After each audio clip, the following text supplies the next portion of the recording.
My life in Hong Kong was a ghost's life, lived in the margins of someone else's world. By day, I was an invisible presence in the silent, air-conditioned penthouse of the Wu family, my existence measured in spotless surfaces and perfectly folded laundry. By night, I was a body crammed onto the bottom bunk in a tiny, humid room in a crowded tenement building, my dreams filled with the scent of bleach and the lingering ache in my spine. For 7 years, this was the entire map of my world. But my mind lived 2,500 kilometers away, in a cramped but happy apartment in the sprawling labyrinth of Jakarta. It lived in the future I was building, brick by painful brick, for my family. Every dollar I saved, every hour of overtime I worked, was a brick. These bricks were not for me. They were for my younger sister, Rini. My mother's voice, traveling across the South China Sea through a cheap data plan, was the architect of this future. Santi sayang, she would say, her voice always a perfect blend of warmth and worry. You are our hero. Because of you, your sister can focus on her studies. This private design academy is so demanding, but she is so talented. She will graduate, marry someone important, and then, Nak, you can finally come home. She will take care of all of us. I was the foundation. Rini was the tower. It was the sacred, unspoken contract of our family. I was plain, quiet, and strong. She was beautiful, vibrant, and destined for a life I could never have. My sacrifice was the soil from which her bright future would grow. I never questioned this. To question it would be to question the sun's rising. The first tremor in that foundation was small, almost unnoticeable. My mother called one frantic afternoon. Santi, Rini just called me in tears. Her specialized drawing tablet broke. It's the one the school requires, an expensive German brand. Her final project is due next week. If she fails, she might lose her scholarship. The panic in my mother's voice was a serpent that coiled around my own heart.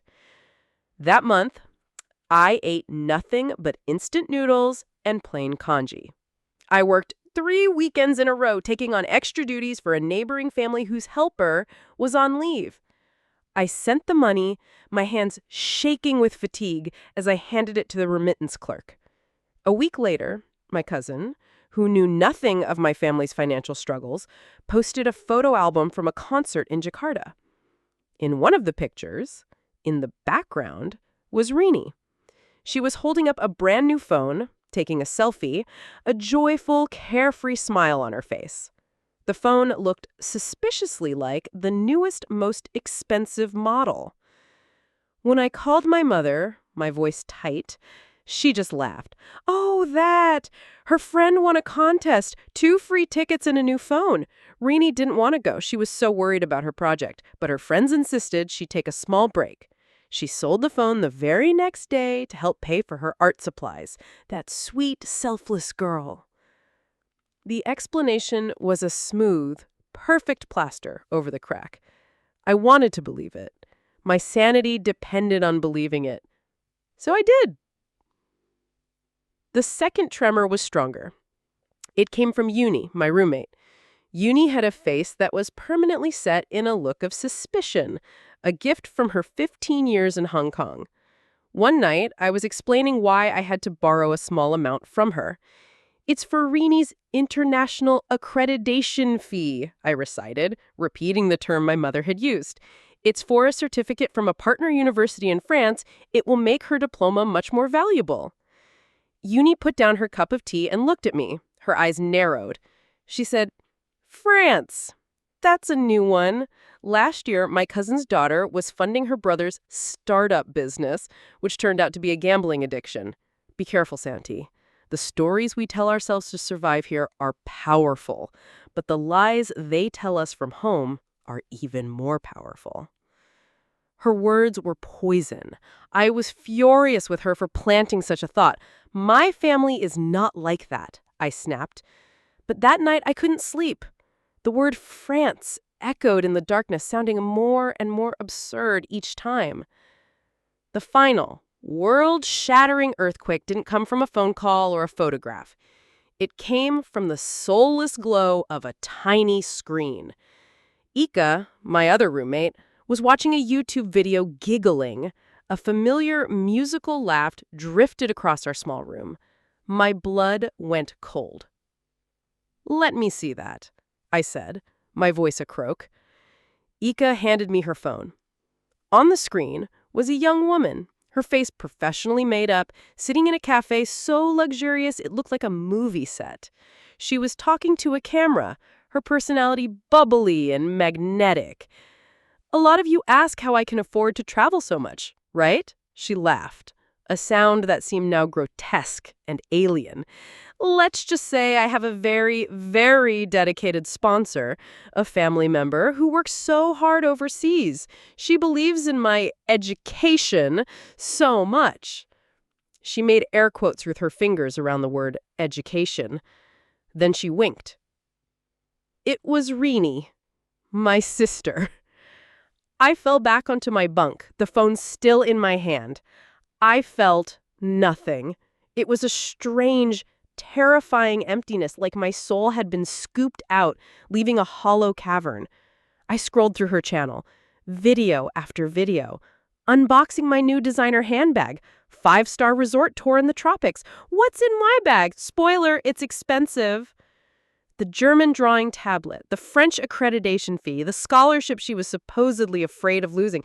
It was all there, transformed into flights, clothes, and a life of public performance.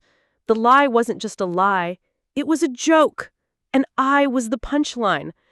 7 years of my life, 7 years of chapped hands, of aching backs, of lonely nights, of skipped meals. It all came crashing down on me in the form of a wink from a stranger on a screen, a stranger who had my sister's face. My phone began to vibrate on the mattress beside me. The screen lit up. Ibu. I stared at the name, and for the first time, it looked like the name of a stranger. I knew she was calling for the next payment, the next lie. A cold, hard clarity washed over me, chilling me to the bone. The ghost was about to learn how to haunt. I let the phone ring, the shrill electronic sound cutting through the stunned silence of our room. Uni and Ika were watching me, their faces etched with a mixture of pity and dread. They had seen variations of the story play out before.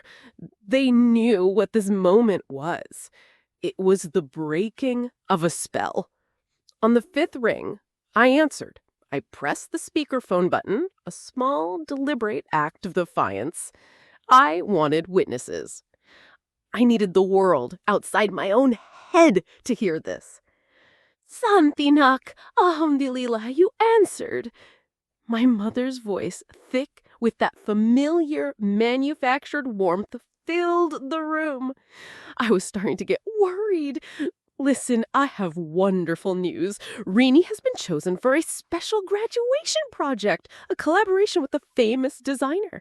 But she has to buy all her own materials, the finest fabrics. It's her big break, Santi. This is the final push. After this, all your hard work will pay off, I promise." The words were just sounds now, stripped of all meaning. The architect was laying out the plans for a new wing of a tower that I now knew was made of smoke. "What's the name of her academy, Ibu?" I asked. My voice was eerily calm, a dead sea after a hurricane. There was a slight pause. "What? Why are you asking that now? It's the one I always tell you about, the best one in South Jakarta." "I need its name," I insisted. The calmness in my voice felt like a weapon. "And the name of this famous designer." "Santi, this is not the time for games," she snapped, her tone shifting, a flicker of irritation breaking through the maternal facade. I need you to go to the remittance center. Rini needs the money by tomorrow morning, or they will give the opportunity to another student. I saw her wink, Ibu. The line went dead silent. The only sound was the faint hum of the small fan rotating in our window.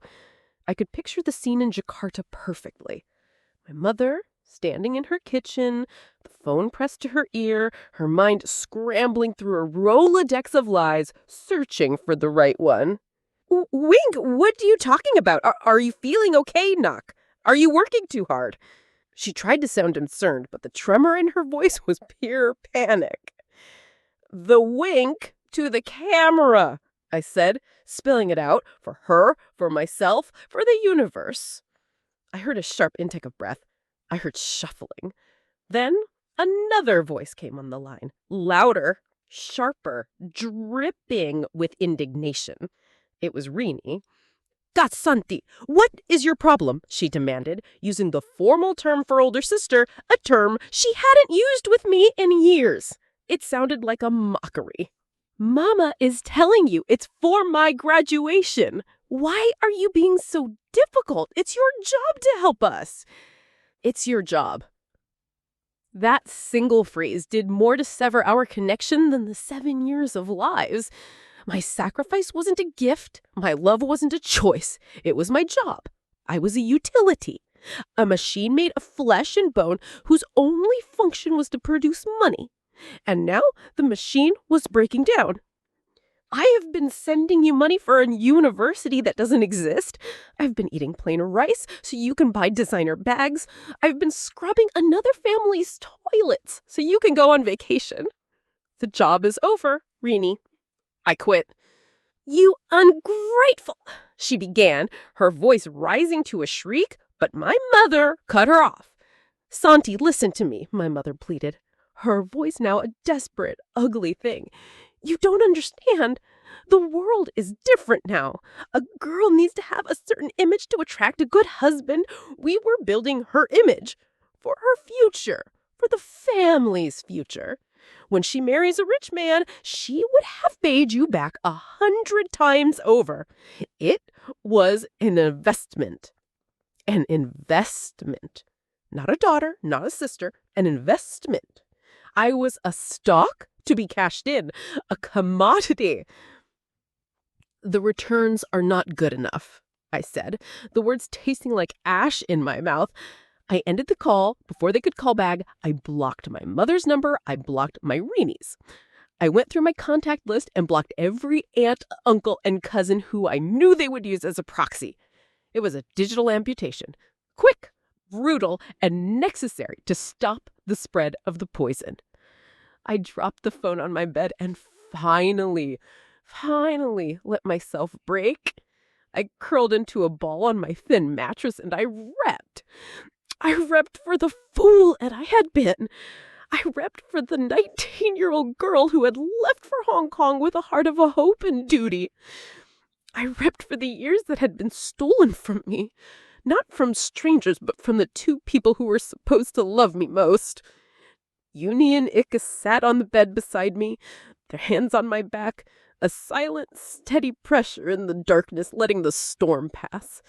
The next morning, I woke up with swollen eyes and a hollow feeling at my chest that underneath the grief, there was something else, something new and fragile. It felt like stillness, the frantic, humming anxiety that had been my constant companion for 7 years, the worry about deadlines, about fees, about finding extra work, was gone. My purpose had been obliterated, and in its place there was a terrifying, gaping void. For the first time in my adult life, the money I would earn that month belonged only to me. I had no idea what to do with it. The thought was so alien, so overwhelming. I had to sit down on the floor. Who was I, if not a sponsor? Who was Santi, if not a sacrifice? I didn't have an answer. I only knew that the ghost was gone and a woman I didn't recognize was left in her place, and she was completely, terrifyingly on her own. The weeks that followed were a silent, disorienting fog. I went to work at the Woos, I cleaned the floors, I washed the clothes, I cooked the meals. My body moved with the same efficiency, the same practiced rhythm, but my mind was adrift. The engine of my life, the relentless drive to earn and send, had been switched off, and I was coasting in a directionless silence. The first Sunday after the call, I walked past the remittance center out of sheer habit. I saw the long queue of women, their faces a mixture of exhaustion and determination, and I felt a pang of something. It wasn't pity, and it wasn't superiority. It was the strange, detached feeling of looking at a photograph of a person you used to be. I kept walking. With the money from that month's salary sitting in a cheap envelope under my mattress, I felt a paralyzing anxiety. It was a foreign object, a responsibility I didn't know how to handle. Uni, in her blunt, pragmatic way, gave me my first new direction. "That money is rotting under your bed," she said one evening, not looking up from the shirt she was mending. "It is proof that you are free. Stop treating it like a bomb. Take it to a bank. Give it a home. Give it a purpose, even a small one." So I did. I took a day off. I walked into the gleaming, air-conditioned branch of a Hong Kong bank, the kind of place I had only ever walked past. I felt small and out of place in my simple clothes, but I clutched my passport and my work permit like a shield. A polite young man helped me open a simple savings account. When he handed me the thin, crisp passbook with my name and an opening balance printed inside, I felt a tremor of ownership that was completely new. This was mine. Not an investment, not a sacrifice. Mine. That simple act started a quiet revolution. I began to see the city not as my workplace, but as a place where I lived. On my days off, instead of staying in my room to save electricity, I would ride the tram to the end of the line and back, just watching the blur of markets and skyscrapers. I discovered a small, free public library and started borrowing books.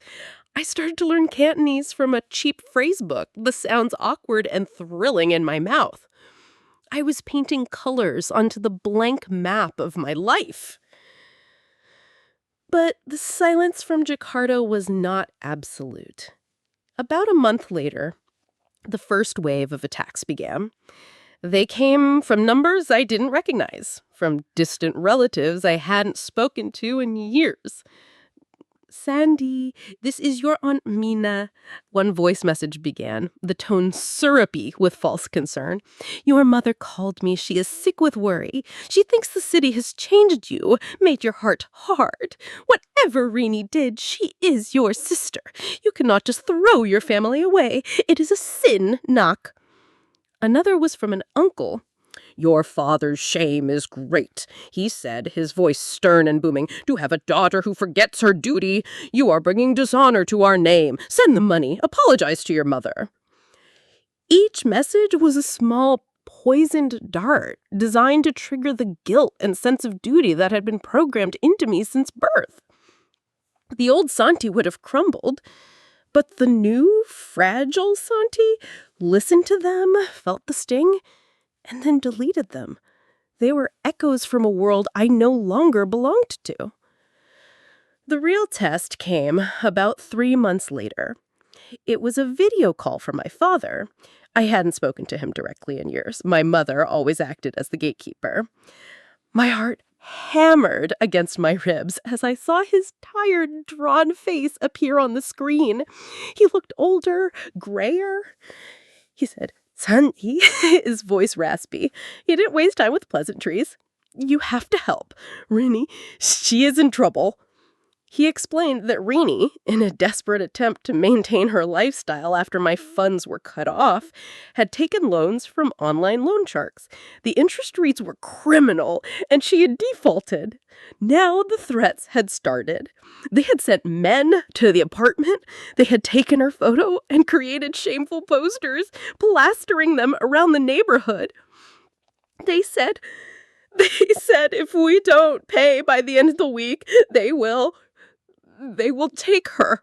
My father choked out, and for the first time, I saw tears in his eyes. Santi, please. I know you are angry. You have a right to be, but she is my daughter. She is your sister. Don't let them destroy her. I am begging you. The raw paternal fear in his voice was real. This wasn't a lie about tuition fees. This was a threat of violence. The carefully constructed walls around my heart threatened to collapse. The old instinct to save, to sacrifice, to be the hero roared back to life. My savings account had a decent amount in it now. It was enough. I could send it. I could make this go away. I could be their daughter again. My hand was trembling as I held the phone. I looked past my father's desperate face at the wall behind him. I could see the edge of one of Rini's posters from her influencer days, a smiling, glamorous photo, now peeling at the corners. The two images, the glamorous influencer and the terrified girl hiding from loan sharks, were two sides of the same coin, a coin that I had minted with my own sweat and blood. And I realized something. Sending the money would not fix this. It would only patch the hole in a boat that was already sinking. It would teach them nothing, except that the machine could be switched back on if the right buttons were pushed.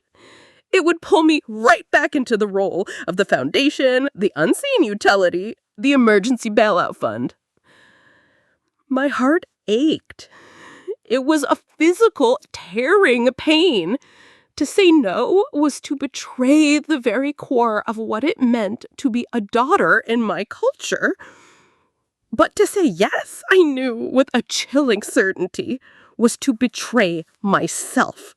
And I was finally starting to get to know myself. I can't send money, Buck, I said, my voice barely a whisper.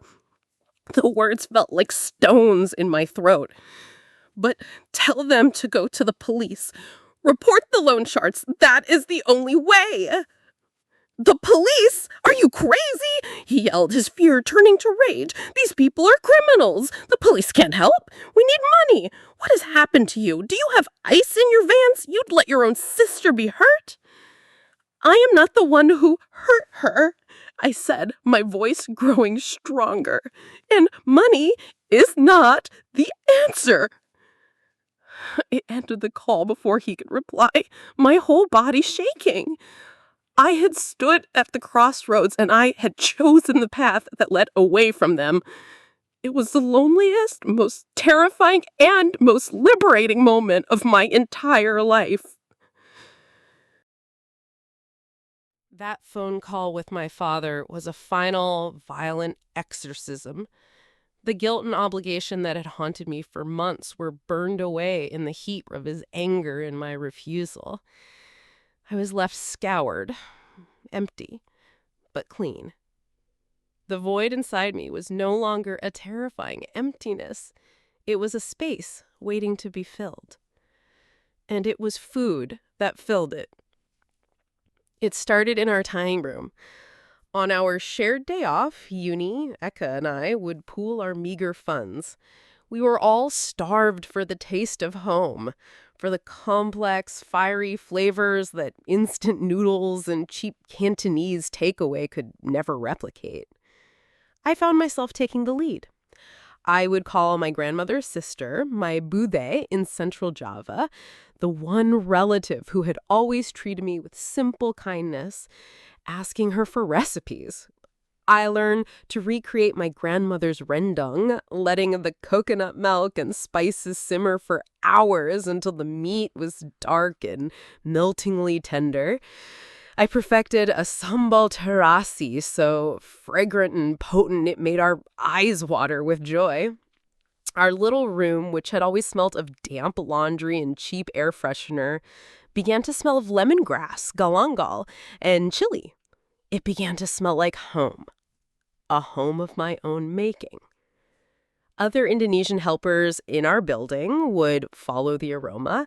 They would knock on our door, their faces shy but their eyes hungry.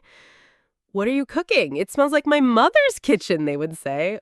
We started making bigger batches, sharing plates and stories. We created a small, informal community, a Sunday sanctuary built around plastic plates of rice and shared nostalgia. It was Uni, ever the pragmatist, who saw the potential. "We are fools," she declared one evening, wiping sambal from her chin. "We are cooking restaurant-quality food for a free.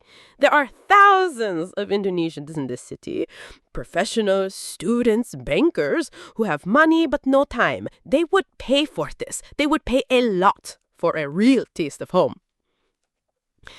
A spark ignited in the quiet space within me. For 7 years, my labor had been exported, converted into a number, and sent away. The idea of creating something here, something tangible and real, and seeing the direct result of my work was electrifying. We started small. We created a WhatsApp group, calling ourselves Dapur Rantau, the expat's kitchen. Uni, a natural marketer, took pictures of our food on her phone and wrote glowing descriptions. Eka, who had a meticulous, orderly mind, created a simple spreadsheet to track orders and costs. I was the head chef, the heart of the operation. Our first Sunday, we had 12 orders for our nasi kotak, a complete meal in a box. We cooked all Saturday night in our cramped kitchen, the three of us bumping into each other, laughing and sweating. We delivered the boxes ourselves on the MTR, our arms aching. The next day, the WhatsApp group was flooded with messages. "This is the best rendang in Hong Kong. I almost cried eating your sambal. Please, please take my order for next week."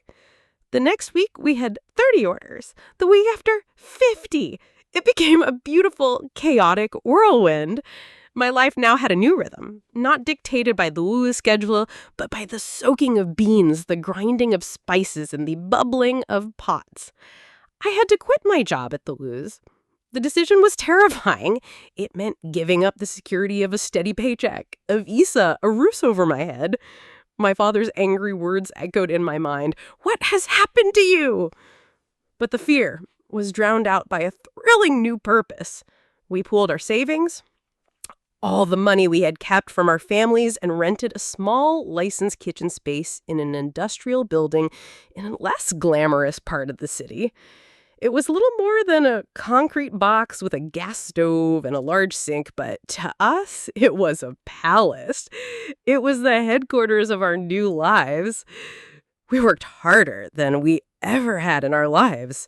Our days started before dawn at the wet market and ended late at night with scrubbing pots, our clothes smelling permanently of fried shallots. But this exhaustion was different. It was the satisfying ache of building something. Every box of food we sold was a brick in a new foundation, a foundation we were laying for ourselves. There was no news from Jakarta. The silence was absolute. I imagined they had found another solution, another relative to lean on, or that they had simply written me off as a lost cause. I tried not to think about it.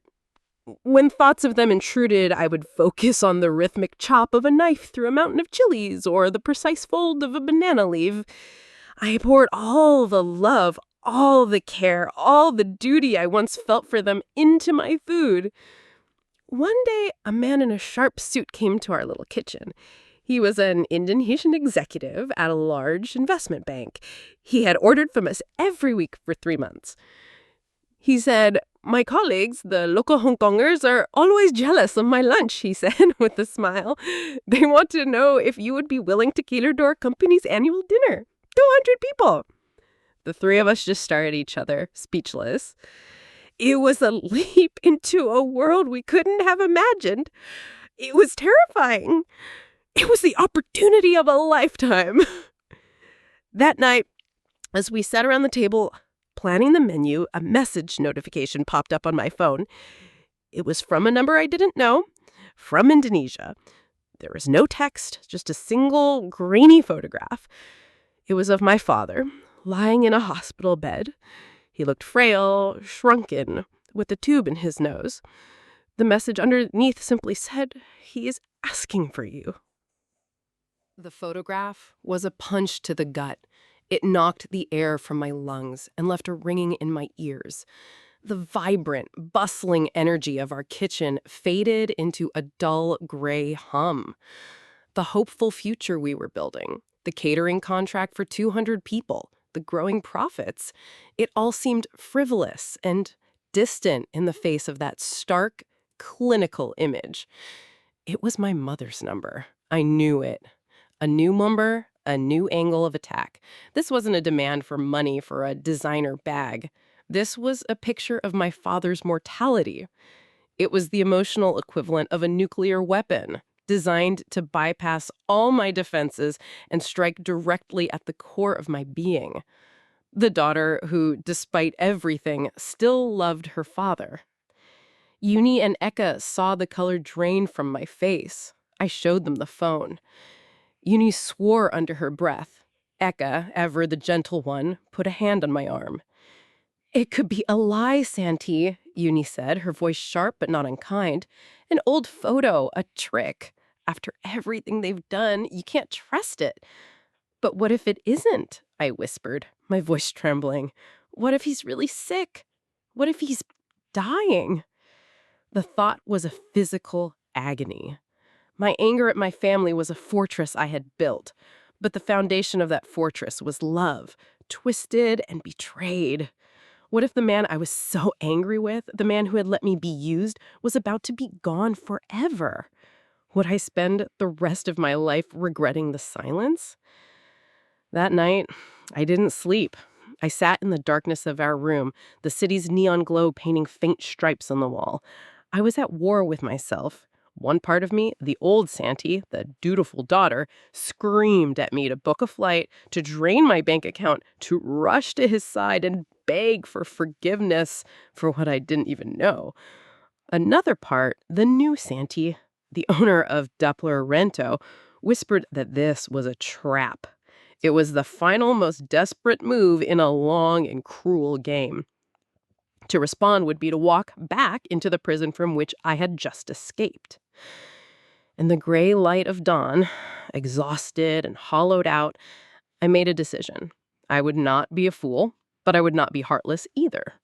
I would not send money, I would not get on a plane, but I would not ignore it. I would find out the truth on my own terms. I called the one person in my family I knew would not lie to me, my Bude, my father's older sister in central Java. She was a simple, God-fearing woman who had always been kind to me, and she disapproved of my mother's materialistic ambitions. Her voice was heavy with sadness when I told her about the photo. She said, "It is true, Santi. Your father had a heart attack, a bad one. He is in the public hospital, the one for the poor." She explained what had happened after the loan shark incident. They had managed to pay them off by borrowing from a dozen different relatives, creating a new web of debt. The shame had destroyed my father's spirit. He lost his job. The stress continued to mount until his body gave out. My mother and Rini were trying to scrape by, but they had no savings, no income. They were surviving on the charity of neighbors. Rini, my Buddhist said, was a ghost of her former self, silent, withdrawn, and refusing to leave their small rented room. "Your mother, she is a proud woman, even now," my Buddha said, her voice full of a weary resignation. "She called me, asking me to loan her money, telling me to tell you that your father would die if you didn't help pay for a private hospital." I told her I have no money to give, only prayers. There it was, the truth. It was real, but the manipulation was real too. After I hung up, I sat for a long time, the phone heavy in my hand. He was sick. He was in a public hospital, which meant he was getting care, however basic. The request wasn't for his survival, it was for a better hospital, a matter of status and comfort, the same poison that had infected my family all along. I made another call, this time to the general information desk at the hospital my Bude had named. It took a long time, but I finally got a nurse on the ward to confirm that yes, my father was a patient there. He was stable. My course of action became clear. I would not be manipulated, but I would not abandon him either. I transferred a sum of money directly to my Buddhist account. It wasn't a huge amount, but it was enough to cover incidental expenses for his care for a few weeks. Extra food, medicines not covered by the state, things like that. It was a practical, targeted act of care, not a blank check for my mother's schemes. Then I sent my mother a single, short text message. I know Bapak is in the hospital. I have spoken to Bude. I have sent money to her account for his care. She will manage it. Do not contact me again for money. I will call Bude every day to check on his condition. I am praying for him. I hit send before I could lose my nerve. It was a declaration of independence, but also a declaration of love. A love that now had firm, clear boundaries. I would care for my father, but I would not enable my mother and sister. The Bank of Santee was permanently closed, but the heart of the daughter was not made of stone. A few minutes later, my phone buzzed. It was a reply from my mother. I expected rage, insults, accusations, but it was just one word. Terima kasih. Thank you. I looked at that single word for a long time. It was the first time in my memory she had ever thanked me for anything. It was a crack in the fortress of her pride. It wasn't forgiveness, and it wasn't a reconciliation, but it was perhaps a beginning of an end to the war, and the start of a long, uncertain peace. I put my phone away. I walked back into my kitchen where Uni and Eka were waiting, their faces anxious. I said, "He's stable," and I handled it. I looked at the whiteboard, at the huge catering order that we had to plant. For the first time in days, I felt the spark of excitement return. My past was a place of ghosts and pain, but it was just that, the past. My future was here, in this kitchen, with these women, smelling of garlic and hope, and I was ready to get back to work.